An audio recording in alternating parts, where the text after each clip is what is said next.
If my goal is $5 million or 5 million in profit for my company, I'm not staring at that goal every day. I'm staring at what are the things that are going to get me to that goal.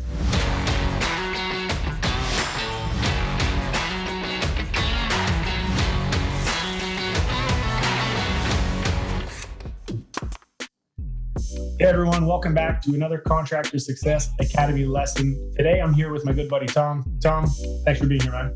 Hey, good to be here, Mark. Appreciate you having me, man. Awesome. So for those of you who don't know Tom, I'm not going to tell you the whole spiel. If you want, you can read his bio, but Tom is a man of wears many hats, he does many things. He's a drummer. He's got an awesome rap on his F-150, which I love, by the way. And he runs the Contractor Sales Academy. I think the Bridge also. You coach, you teach football. Is there anything you don't do, Tom? Or It's all connected to coaching, man. I'm always looking to have an impact and help people get better. So I play drums and stuff to have a good time and be creative. The contractor fight is really the hub of everything that we do, and build from there to help contractors fight the battle between their ears. And so, every human being has crap going on between their ears that we need to deal with. And once we deal with that stuff, we'll be better off at whatever we do. Awesome. Yeah. A lot of internal battles. A lot of people struggle there. So I'm glad that you're here with us today. What do you have for us? What are we going to learn from you today? Now, we're going to talk about how to get your head right. And I'll share a little bit about my story of how some of the stuff that was rolling around in my head for a few decades really hurt me in some places and some areas of my life, and what I did to get through that. And then I'm going to give everybody some tools today of just how to increase their confidence and, really finally take some steps to, start moving on with some of these things that are our thoughts that continue to hold us back. Mm-hmm. Awesome. Okay, good. So let's do this. Let me share screens, hand over the access, and let's rock and roll. So listen, mindset is key. Check this out. I don't know if you know this or not, but 90%, what I found over the years is 90% of the success that we're going to have in business, we'll just focus on business here, comes down to what goes on between our ears. 90% is here, and the other 10%, Mark, is math. All right. It's truly that simple. And I see so many home improvement guys, contractors, complicating this. They make it more about the math and the tactics and the strategies and all these other things, which are certainly important, right? We need to have that. But if we don't get this mindset stuff right, we're in trouble. And so what I always want to kick off here and get everyone on the same page is mindset is key, because we have, all the brain experts will tell you that we have somewhere between 70 and 90,000 thoughts a day. So just think about that for a second. 70 to 90,000 thoughts are running through our brain every day. But here's where it gets crazy. 90% of those or so are the same thoughts that you had yesterday. And 90% of those thoughts have a negative spin on them. We live our lives on autopilot, right? We get up in the morning, and our actions and our thoughts, and our reactions, all these things, we have this default thinking. And the truth of the matter is that 90% of what runs through our brain is not helpful in getting us towards our goals and achieving the success that we want. So that's why everything I do in the contractor fight in my world comes down to we got to start with the mind. And if we get the mind right, this is where the big game-changing moments come in your business. And the average contractor is fighting this head trash every day, this battle between their ears, and they don't even know it because they're just in this default thinking. So I want to draw attention. I want everyone here by the end of today to walk away making at least this commitment that I'm going to control as much as I can that I allow into my brain, because our thoughts become our beliefs inside. So what we think, we believe. What we believe, we turn into our actions ultimately. We will never act out of sync with what our true beliefs are. All right. So for instance, if I'm afraid to, if I believe that I'm not worthy of money, let's just start with that. If I believe I'm not worthy of making money, I'm going to have a hard time making follow-up calls, having money conversations with clients, collecting money, because I will never act with confidence in conflict with what I truly believe. So our thoughts become our beliefs become our actions become our results. good or bad. And so Yeah. today, I want everyone to walk away making the commitment that they're going to do the best they can. I mean, what if you could if you could take, 1,000 of these thoughts every day that you're on autopilot? What if 1,000 of them were intentional? Okay. That's going to make a big difference in your life. And since I started really working on this stuff and dealing with a lot of the crap that we're going to talk about here today in my own life, over the past 8 or 10 years, I've seen some amazing things happen in relationships. I've seen amazing things happen in my bank account. And then we apply these same principles to the people that we work with in the contractor fight. And Mark, it's not uncommon for somebody to get their head right and, honest to God, put another $100, $150, $200,000 of pay in their own pocket. I'm not talking top line revenue. I'm talking within 12 or 18 months, giving themselves $100, $150,000 raise because they simply got their head right. We didn't address anything else in the business other than their head. Yeah. So that's why mindset is so important to success here. Yeah, I want to stop you real quick here, Tom, because you touched on a couple of things already that I think are just massive.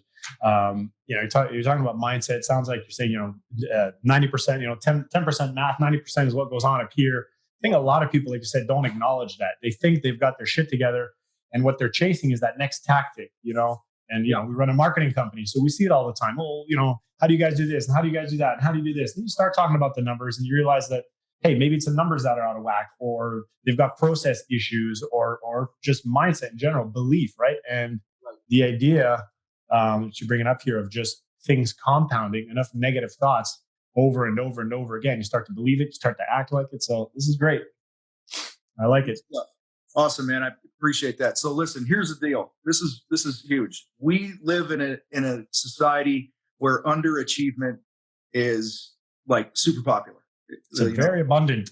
Yeah, the abundance of underachievement. That's probably what the slide should say. But it's an epidemic. Right. All right. And like it says here, like Brian Tracy says, the reason that you're failing or that you're underachieving is you've just simply not chosen it. You've not chosen to be successful. You've not chosen to reach your goals. Here's the crazy thing. There was a university study done last year. Forget the college, but it was a legit study that was done. And they basically came up with 92% of the people that set goals do not reach them.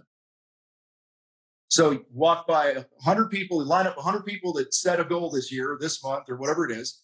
Only 8 of them, on average, are reaching their goals.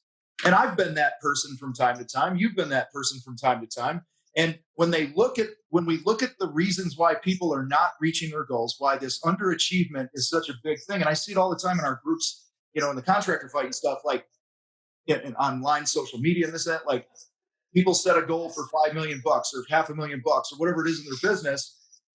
And they end up like a month or two into it. They don't even know if they're on track or not, because, they haven't developed the habits that goal achievers make. Don't be a goal setter, be a goal achiever. And so there's a few reasons why people don't reach their goals. The first is we don't have clarity of what we really want. Have you ever set a goal and then realized maybe it really wasn't a goal that you wanted? Okay. It's a dream without a plan, no numbers, no time frame, just an idea. Yeah. Yeah. So it's taking the time to dial down to what do you really want? A guy called me up, says, I want to hire you to be my coach.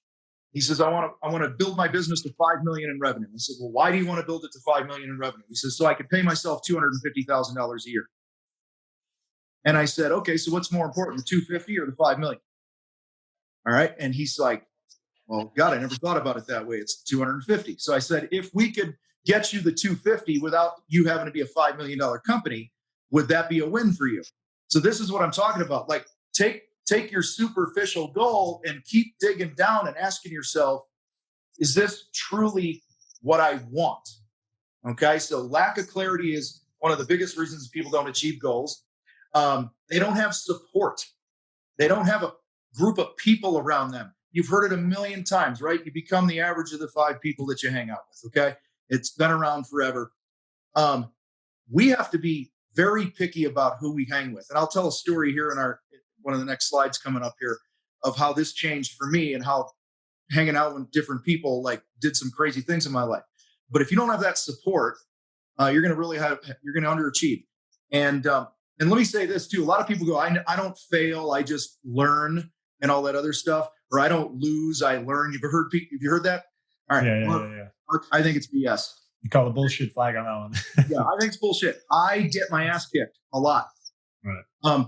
You get in the ring with somebody, you put the gloves on, somebody's hand is going up.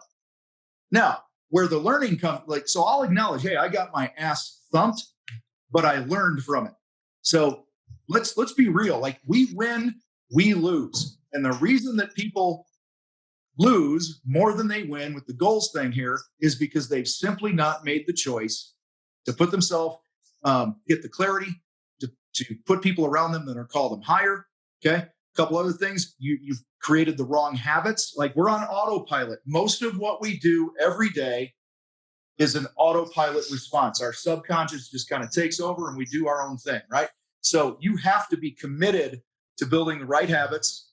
When you're thinking of a basketball game, I forget where I heard this, but somebody says when two teams are playing basketball, they're not both staring at the scoreboard the whole game. You don't see 10 guys on the court staring at the scoreboard.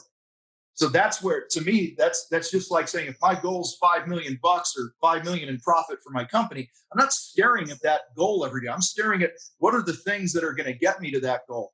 We need on the basketball court, right? We got to make good passes. We got to rebound. We have to do some things like that. That's the day-to-day stuff, in the game stuff that you're pounding away at over and over and over.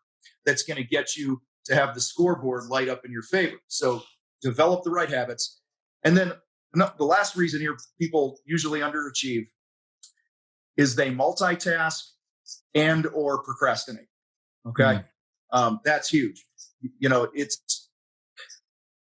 It used to be like a big thing and I'm quite a bit older than you probably. I'm almost 50. I'm 49 years old. And I remember in resumes and job ads and stuff years ago, you would see like this thing, like, must be able to multitask. I'm a really good multitasker. And is that your brain cannot multitask? It can only focus on one task at a time. And when we're not committed with that clarity I talked about before, and we haven't had the consistency and the habits that we just talked about, you're more likely to have squirrel moments, lose focus, and this and that, because for every time that you take yourself off something and put it on something else, it takes you like an average of 26 minutes to get back on focus of the thing that you originally were doing. So I want to encourage people that when they reach their goals, don't multitask, don't procrastinate. We're going to get into that a little bit here as well. Here, let me show you something, Tom. All right.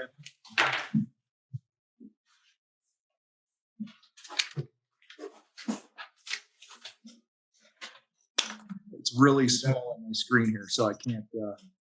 Just for people to see, that's in our boardroom here. We got a bunch of these. Okay. We've always done it this way. The most dangerous phrase in business. Yes. It's just fitting with what you're talking about in terms of, habits. We get into a groove and we just repeat over and over. Maybe we were brought into a business and we took over what somebody else set up, and we were taught to do something a certain way, and we just go with the flow and we just keep repeating these same mistakes. So I love that. So one of the things that has led to the crazy success, I'll share a couple stories later on, some people that we've worked with, is their willingness to stop doing things the way everyone in their industry has been doing it for years. If you're not willing to change your thinking and approach things in a different way, if you continue to play the game by the same rules that everybody else in your industry is doing, you're just shooting yourself in the foot, because the cold hard facts are the average contractor only makes 50, 60 grand a year. He's on a hamster wheel. It's feast or famine with leads and sales. He can't find people and all this other stuff, yet we keep imitating one another. We keep hanging out with one another. And some of the best things that you can do is look at your industry, look at the way everyone's doing things, and do the exact opposite. You brought up our sales academy earlier. We actually encourage contractors to never go out to somebody's home or property or business unless they're going to get either a deposit check or a consultation fee. That's flipping things upside down. And people are like, oh, you can't do that. You can't do that. We got hundreds of guys all over the world that are applying this because they've been willing to do things differently than everybody else. And what it does is it differentiates you in the market. And when you do it right, it's actually refreshing for the client as well. So that's not what this is about. This is about our mindset. That's another topic, but that's a great topic. And hopefully we can get you back to touch on some of that stuff, because I've heard people have had some great success with that. And a lot of people need help there in that area. So I want to talk about crap. Can we talk about crap? Sure we can. All right. So, when I was in grade school, second and third grade or so, I rode the short bus for 2 years. Okay. I was a special ed kid that I was put on the special ed bus, dropped off in front of the school, went into the special ed classroom for 2 years because I was hyper. That's what they call it back then. Whatever. And there were some other things that happened, but that one thing planted the seed in my brain at some level that I was not smart. Okay. And I carried that baggage around with me, like you see in the picture here on the screen. All right. You got that dude. He's a mortarman. You can see the mortar plate there. He's loaded up, man. That's a heavy pack. And that's what our crap is. So for several decades, I carried this crap around. Now, I was successful in the Marine Corps. I've been successful in business. I was successful in many, many things that I've done, but I always had in the back of my mind, I'm not smart. I'm not capable to run with the big dogs intellectually or whatever it might be. It was just this nagging thing that would flare up every now and then. And so there was this event that was held in Cabo. It was a leadership event for a nonprofit that basically taught fraternity guys from a certain fraternity around the country to be better leaders and things like that. So they brought them all down to Cabo. And it was a leadership event during the day, and then they'd go party at night, right? And so I was invited by one of the guys that's on the board of directors of this organization. And everybody on the board is like a multi-millionaire, super impressive, billionaire in the oil industry. One of the guys that had founded Ticketmaster is on the board, and he put the event on. Like, this is a big, big deal, right? And my buddy who was on the board invited me, it was 2 or 3 years in a row, to come speak at it and be a panel breakout session guy or whatever it was. And for 2 years, I said no. I made up some lame excuse that I couldn't go. And Mark, the reason this was a fraternity event. There were big, scary, impressive people there. And in my mind, I'm not smart enough. It was in there. It was rolling around. It was an insecurity. At the time I was running a painting business. So I'm like, who am I? I'm just this painting guy, and I don't have what it takes. And I had all this self-doubt going in there. So 2 years in a row, I said no. Third or fourth year, whatever it was, he asked me to go. And I remember thinking to myself, if I don't deal with this head on, I'm never going to get through this in my life. Mm-hmm. Okay. And this is probably 10 years ago or whatever. So I was around 40 years old, man. And so I had, and my point is, we all have something that just pokes at us and digs at us and lies to us and tells us whatever that crap is. I'm not worthy of making money. I'm stupid. I'm not impressive enough. Whatever that crap is for you, that's what I want you to own. And so I decided I'm going to go toe to toe with this. And I went down there, and it was so funny because all the speakers, we had bios that are, hanging up on the wall. It was just simple pieces of paper on one wall. There's like 10 or 12 of us speaking. And what was so funny is everybody had like 2 or 3 sheets and pages and fancy stats and letters behind their names. And then you get to mine, Tom Reber, painting contractor. Tom has a painting business outside of Chicago at the time. And blah, I mean, it was like nothing, right? It was like 3 sentences. So right when I walked in, I'm like, I'm going to own my craft. I'm going toe to toe with this fear thing. And I walk in, the first thing I see is my little, not impressive bio next to all these guys. And I'm like, damn it. All right. So I get up on stage. I'm going to fast track because I was there for a week. I get up on stage and I'm like, hey, I'm Tom and I didn't go to college. All right. So the whole week I just owned it. I owned it. We get to the last day of this thing. We have the last session. We're swimming in the Sea of Cortez off this guy's beautiful estate. And Sammy Hagar from Van Halen is the next door neighbor. Like, this is like really cool place to be. They're going to have a board meeting. And the billionaire guy looks at me and he says, hey, would you want to come too? And I didn't really know the guy because he knew I was friends with another guy on the board. And we were all out in the water, right? So I'm like, okay. So I go in there and it's a round table. And I'm going to fast track this. There's a lot of funny stuff that happened. But basically, I had a piece of paper and I wrote down what I was thinking throughout the meeting in case somebody asked me what I was thinking during the meeting. I wouldn't be caught off guard. And you know what I'm saying? Yeah. So we're almost out of there. Nobody said a word to me. I'm sitting there, and this dude who owns this crazy big lumber company that trades all over the world goes, well, Tom's new to this. And they were talking about marketing stuff, how to market their event better next year and all this other stuff. Tom's new. He's never been here. Tom, what do you think? And I looked down at my notes, and in about 45 seconds, I said everything that I would do to brand their organization better, get more, butts in the seats and all this other stuff. Billionaire guy looks at his assistant or intern dude and says, do we have the capability of doing everything that Tom just said? And the guy goes, yeah. And he says, all right, let's do it. Meeting adjourned. They got up, they all walked away, and I'm sitting there at this table going, what the hell just happened? Here's what happened, Mark.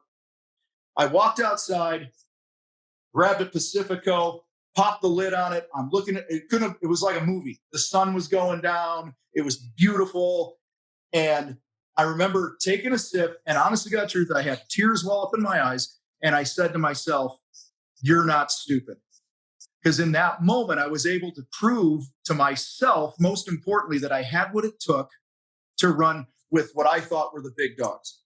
All right. And so here's the point. If you don't own your crap, you're never going to reach the heights that you were destined to reach. Since that week in Cabo, several years ago, my income is like 20x.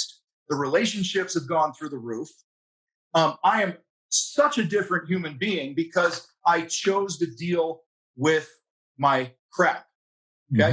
Mm-hmm. And your crap, it's a character thing, you guys. It's not like I suck at sales. I suck at marketing. I'm not a good leader in my business. I can't find people, whatever it is. Those are all symptoms of your crap.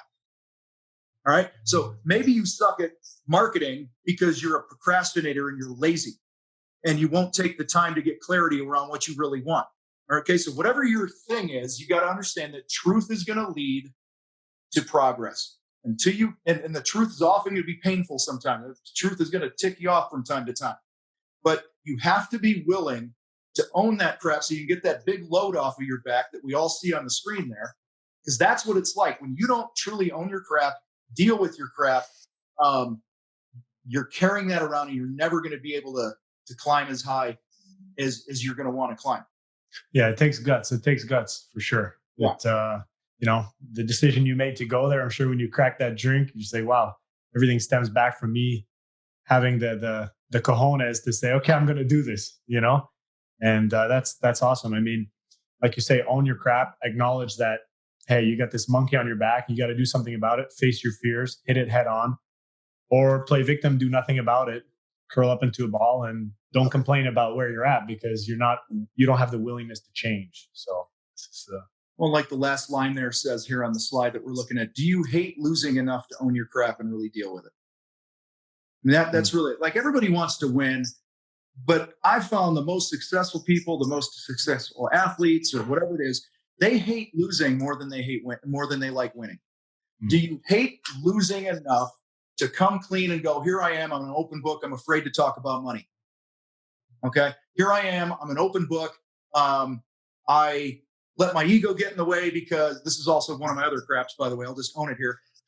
This just came to light in the last couple of weeks because I've been doing a lot of work on my brain in the last couple of weeks. And what I've realized is that my real crap wasn't that I thought I was stupid. My real crap, Mark, was, and this is brand new to me in the last couple of weeks, is that I have this deep-seated fear that I'm not going to be impressive enough. Right. Okay. It's an insecurity of mine. Call it what it is. Right. But I hate losing enough to just go, here I am, and then I want to surround myself with people that are going to call me out of that BS and help me, put into practice a lot of the things that we're going to talk about here in a minute with building confidence and stuff like that. But it all starts, there's no progress without truth. And until you honestly own your crap, you're going to underachieve. It's that simple. So. All right. One of the biggest things I hear from people is, I just need to be more motivated. I just need to be more motivated. And by the way, I love this picture, man. I know I stole this online somewhere. I saw that thing years ago. That's so cool because how we see ourselves is how we're going to go. Like, I don't know if you can see it over that blue thing up there. It says, what we think we become, right? You are what you believe you are. You are what you believe you are. So people go, I need to be motivated. I just need to be more motivated to reach my goals and to build my business or whatever. Motivation is BS because it's an emotional thing. So stop expecting yourself to be motivated. All right. Mark, you lift, right? I can tell that you lift weights. You're not a stranger to the weight room. Am I correct? Yeah, a little bit. All right. Either that or you're just really blessed. Yeah. All right. Do you always feel motivated to go lift? No, definitely not. No. So we cannot trust the feeling of motivation. What we can trust is a commitment to building the right habits. Okay. Because our habits, like we talked about earlier, they lead to action. Action leads to results. Now, when you get results, you're inspired and you get a dose of that motivation again, which keeps you going along, right? So you can usually trace back lack of achievement, lack of results in anything back to poor habits or hesitating on taking action more than motivation. Motivation has very little to do with it. All right. So here's the deal. If you're not feeling motivated, people watching this, take action because hesitation is what kills. All right. Mel Robbins, I don't know if you ever heard of her. She's a speaker, coach. She's got this whole concept about 5, 4, 3, 2, 1. Like you think you should do something. Like, oh man, I got to call that difficult customer back or whatever it is. You're never going to feel motivated to do that. Our brain tries to protect us. And so Mel, she's like, I got to call that customer. If you just go 5, 4, 3, 2, 1, dial them, your brain doesn't have time to protect you and talk you out of it. Okay. So this is how you build the right habits. This is how you build your confidence and things like that.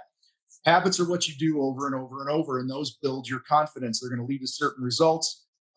Your habits are basically a preview of your future. So I want people to focus on their habits, not on the feeling of being motivated. So there's some things on the screen here. You want to increase confidence. Remember, confidence is contagious. I can't tell you how many projects I've sold and clients I've picked up and gigs I've gotten or whatever it is, simply because I had confidence. Okay. Because people want to be around other confident people. People want to hire a confident contractor. They want to come work for somebody who has confidence. So building our confidence is going to be key here, you guys. All right. And one of the ways you do that, since we were talking about the weight room, a muscle grows when it's put under stress. Okay. So when it's uncomfortable. So when you make a commitment to overdose on discomfort, you look for the hard way. You take that action. You have to have a hard talk with an employee. You have to deal with an issue with a client. Maybe you're terrified of prospecting and picking up the phone or knocking on a door, whatever it is. I want to encourage everybody to overdose, look for the hard way. Build the habit of looking for the hard way, because here's the thing. If I'm afraid of making 10 phone calls, what would overdosing look like? Make 20 phone calls. Okay. Now I've reached a new level of comfort. Okay. My ceiling has gone up. And if you build that habit of being uncomfortable, you are proving to yourself over and over and over that you have what it takes. Your people, we've kind of talked about that earlier, right? Your tribe, who you hang with. I can't tell you how many times through the years, just having people in my circle that won't let me be mediocre has built my confidence. And it has encouraged me and give me a kick in the butt and things like that. So that goes without saying. This is big. Keep promises to yourself.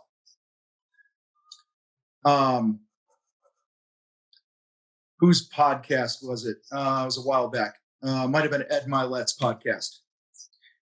He had 2 of the top trainers that helped all these people lose like hundreds of pounds in a year and all that other stuff. One of those shows on ABC or whatever it was. And they said that the number one culprit of people not achieving their fitness goals and things like that, and I think it's the same for any goal, is they break a promise to themselves. They don't have integrity. So they go, I'm going to get up and I'm going to go for a walk at 5 a.m. tomorrow morning. 5 a.m. rolls around. They break the promise. And every time you break a promise to yourself, your confidence takes a dive. And so these promises, you guys, don't have to be big. It could be like, I'm going to make one, follow-up phone call a day, or I'm going to just do one little thing that's a little bit outside of it. So when I say overdose and discomfort, I don't mean you have to go big or go home every day. I mean, get the habit of doing a lot of uncomfortable things, just an inch more uncomfortable than you were yesterday. You don't have to go a mile out of your comfort zone. Just go a little bit, because it's going to be easier to keep a promise to yourself then. And when you keep these promises to yourself, your chest gets bigger. Your chin is up higher. You look people in the eye. Your confidence grows because you've proven to the most important person to you, yourself, that you can be trusted. And so you want your confidence to grow. Keep the promises you make to yourself. Then finally, take care of your machine. Take care of your body. We as contractors make a lot of excuses. I climb ladders and I do this and I do that and I work physically all day. And I get that, but the truth is most of us don't get enough sleep. Most of us are not eating the ways that we should be eating. We're not moving our bodies. And I don't care if it's yoga, going for a walk, whatever it is. There has to be a dedicated time every day of the week that you go, I'm going to take care of the machine. Okay. And all these things combined is when your confidence starts going through the roof. You got anything to add on that, man? I mean, look, that's 100% true. I used to train a lot more than I do now. I've got 2 kids now, company's growing and busier than ever, but I've toned down the amount that I train, but it's in the schedule. It's a habit. Mondays, Wednesdays, Fridays, I go on my lunch times. I don't feel like going half the time, but we go. I got a partner. You get accountability. Yep. And you just do it, and it's behind you. You feel great once it's done. You exercise, you eat right, you have more energy, you sleep better. It's all connected. So yeah, 100%. I'm on board with that. Yeah, and you're a more confident human being. So it's really that simple. And like I said before, confidence is attractive. It's magnetic. People want to be around confident people. And none of this has anything to do with motivation. It has everything to do with proving to ourselves that we have what it takes. And when you do that, by the habits you develop and all this other stuff we've talked about, you're going to start checking those boxes of those goals that you have in your life. Okay? Yeah. I think another point too, I've been talking to a couple of contractors lately, and I'm hearing that, there's so much information out there now, sessions like this, podcasts, content. You produce a ton of content. It's available on social. I mean, it's out there. And so you can feed your brain with knowledge. That also helps to build confidence because you're aware of things. You're learning from other people's experiences and failures. So you're like fast tracking success. You're limiting the mistakes that you can make. And just like compounding time, if you're going to the gym, you're going for a walk, you're on a treadmill, you're running, pop something into your ears, feed your body, feed your brain kind of thing. Right. There you go. There you go. But listen, we also live in a society, this, where because we have so much information, people are always looking for that one more bit of information that's going to be the game changer for them. When at the end of the day, it's going to be action. It's going to be implementation. Yeah. So I encourage people, certainly consume, but be an implementer. Be somebody that takes action on the things that you're learning. Yeah, analysis paralysis is too much info and you freeze. And sorry, we'll let you get back to it. It's all good. So listen, we'll kind of wrap this up here. Success is a choice. It's in your hands. And the minute you tell yourself otherwise, you become a victim. All right. So it is not the economy. It is not the weather. It is not the fact that our country's been telling us for 40 years that, the trades are bad and college is the only place that you can go and be a winner in life and all this other crap. None of those are all external. What can we control? We can control our attitude and our actions. It's that simple. And as long as you commit to saying, listen, I am going to be successful, get clear on what that success means for you. And then control what you can control. And when you do that, the scoreboard takes care of itself in life. Okay. And, we talked a little bit about, keeping promises to ourselves. Okay. Choose each day. Just pick one thing. Make a promise to yourself. It could be, I'm going to drink a gallon of water today, every day. Or I'm going to write in my journal. I have a piece of paper, a thing that I use every morning, that there's 4 main things in 4 areas of my life that I want to accomplish each day that make today a win or a loss for me. Okay. And and just choose choose to be successful. I know it sounds really simple, but it's the minute you say your success is not within your control, you become a victim. And then when you're a victim, you have every excuse in the world to not be successful. So there's a guy that I coached, started coaching him in February of 2015. He was making $70,000 a year, and his business did about $330K in revenue. Fast forward to the end of 2018, his business is doing 1.2. Now I've been doing 1.2 for a while, but he paid himself just under 400,000. Okay. And the reason he has been able to do this, and there's a bunch of others, is he chose it. He decided, I'm refusing to accept the scraps that everyone else in my industry is settling for. I'm not going to play the game the way most painters or landscapers or home builders are going to do. I'm going to play the game based on what success is to me. And I'm going to open up the realm of possibility here because I refuse to be a victim. And that's what I want to encourage everybody with here today is this is 100% your choice. Make the choice to and refuse to play the game the way everybody else is mentally, right? And what that looks like is, oh, I can't charge that in my industry. Oh, there's no way I could charge that in my area. You don't understand my situation. Guys, that's all BS. Okay? What you think you become over there on my wall. And, we can rip out a million other quotes and things like that. But at the end of the day, put the stuff in your brain that is going to lead intentionally into your brain that's going to lead to the right beliefs, because those beliefs are what you're going to act upon. And I'd like to leave you guys with one question here. This is the question that keeps me on track. So I want everybody to think right now, let's do something really, really simple. Let's do our health, right? All right. Get clear on what you want in your health. We'll just use it. And you can use this for your sales, your business, your profit, whatever it is. Okay, it doesn't matter, but health is always an easy one to use as an example. If I want to weigh 190 pounds and have X% body fat and be able to, whatever healthy is to me, that is an outcome that's over there somewhere. That's a future outcome, right? You with me on that? Okay, so when you're not feeling motivated, which we rarely are, when we're feeling like we've had our teeth kicked in maybe, or whatever it is, if we could just stop and ask ourselves this question, what does my future require of me in this moment right now?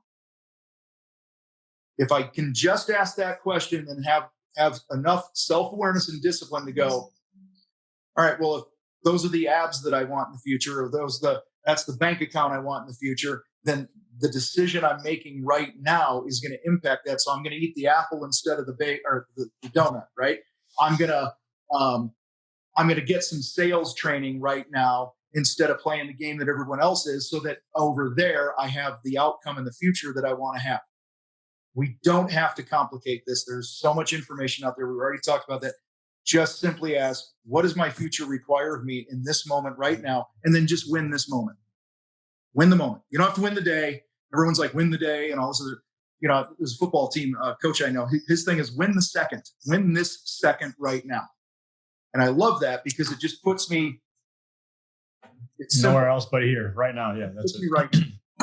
Yeah, you don't rely on willpower. You got a system to help you stay accountable, and it's great stuff. There you go. Awesome, Tom. Well, listen, I want to thank you for being here today. This was an awesome lesson. I would advise people to watch this more than once, because there's a lot of golden nuggets here that I think you'll retain them better. Please share, talk to people about this. Tom, people can reach out to you. The Contractor Fight, we'll put all the links in the show notes and all that. Thanks again, Tom. Really appreciate it. Great to have you here, man. I really appreciate you having me. It's always a pleasure, and keep doing what you're doing, man. It's helpful. Awesome. Take care.